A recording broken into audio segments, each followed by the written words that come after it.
Pela Talks, Kacamata Pelajar Talks. Halo? Halo dengan Sobat Kala. Kamu sekarang terhubung dengan Kata Pela Talks, obrolan menarik dari kacamata pelajar untuk kamu yang sibuk belajar tapi ingin tahu dunia luar. Tekan tombol 1 untuk terus mendengarkan. Halo Sobat Kala. Ngobrol-ngobrol yuk sama aku Naila. Dan aku Sherlinda. Wah, kalau dilihat-lihat dari outfit kita hari ini udah Jawa Timur banget nih. Tapi kalau dari corak dan warnanya, Sobat Kala bisa nebak gak sih kita dari kota mana? Sebenarnya kalau dilihat dari judul video ini juga udah ketahuan sih ya. Bener banget, kita dari SMA Negeri 2 Kediri. Wah, akhirnya ya Lin, kita bisa ketemu dan ngobrol-ngobrol lagi setelah sekian lama aku di rumah aja dengan segala limitasi ruang yang ada. Bener, akhirnya kita juga udah mulai bisa sekolah dengan tatap muka juga. Dan akhirnya ngerasain nih gimana sih pendidikan di era new normal itu. Benar, tapi tahu nggak sih sebenarnya kata new normal itu udah digaungkan pemerintah sejak Juni 2020 lewat keputusan Menteri Kesehatan kita loh. Oh ya? Iya. Berarti kalau kayak gitu arti dari new normal itu sendiri apa coba?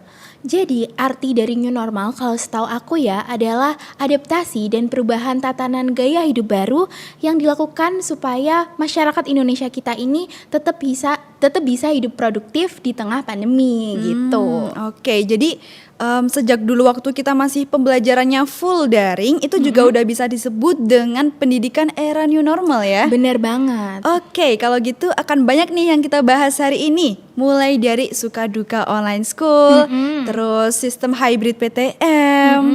Terus adaptasi kita juga. Benar. After effect dari pendidikan new normal sampai nih istimewanya generasi kita yang bisa ngerasain transisi sistem pendidikan Indonesia. Wah, kalau gitu sambil flashback kita mulai bahas dari suka duka online school dulu kali ya. Boleh banget. Kalau kamu tim yang mana nih, Nay? Online school atau offline school? Wah, kalau aku sendiri sebenarnya nemuin banyak banget nilai plus dari online school sih. Apa aja tuh? Jadi lebih efektif, efisien dari segi tenaga, waktu, dan uang transport juga ya. Maklum ya dompet pelajar. Iya, makanya itu.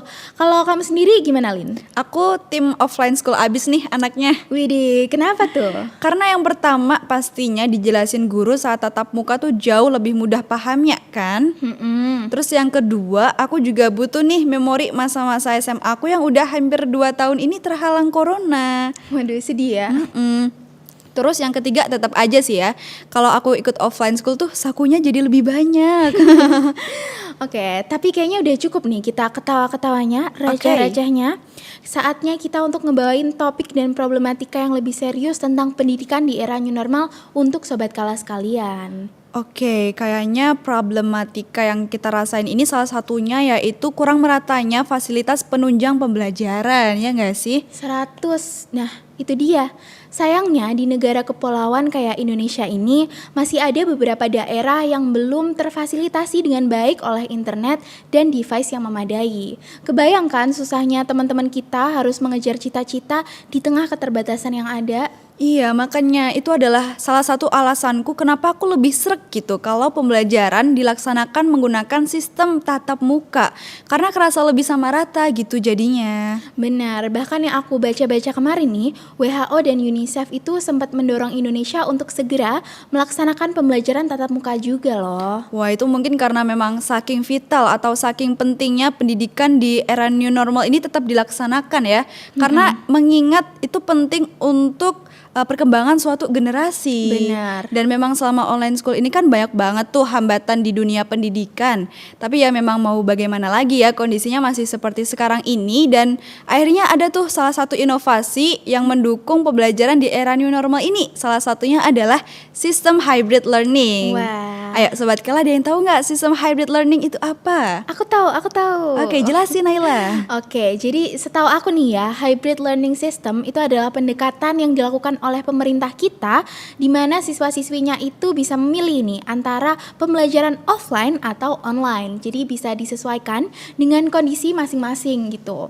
Singkatnya sih, hybrid learning system ini adalah penggabungan dari dua sistem yakni PJJ dan PTM gitu sih. Berarti ini juga salah satu masa transisi kita ya sebelum akhirnya bisa balik lagi melaksanakan pembelajaran secara tatap muka. Bener banget, kita kan juga perlu nih beradaptasi dari yang awalnya normal-normal aja, terus tiba-tiba ada virus yang menyebar dan semuanya harus online. Aduh, sedih banget.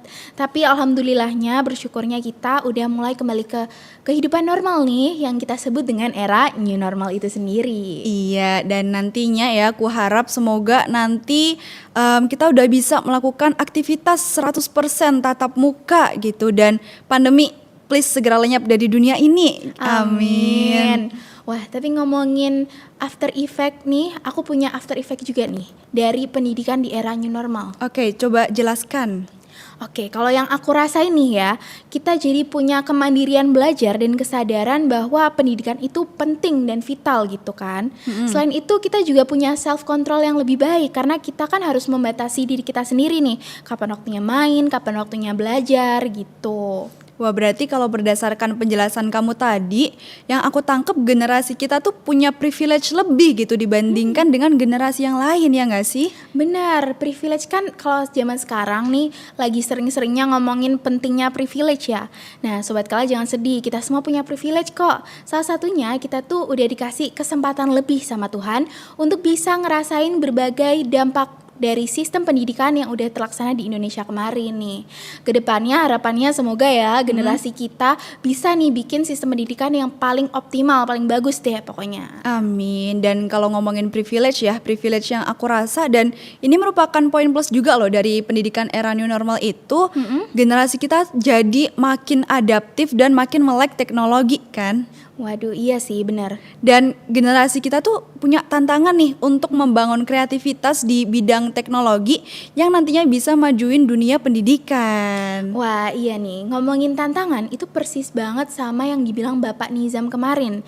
Bapak Nizam selaku Direktur Jenderal Pendidikan Tinggi Kemendikbud pernah bilang juga bahwa tantangan di era teknologi ini seharusnya dijadikan kesempatan bagi semua pihak untuk membawa pelajar-pelajar Indonesia ini lebih kompeten, terutama di abad 21 ini. Wah, kalau gitu kayak kita ini nggak sih yang lagi ikut lomba SMA Awards?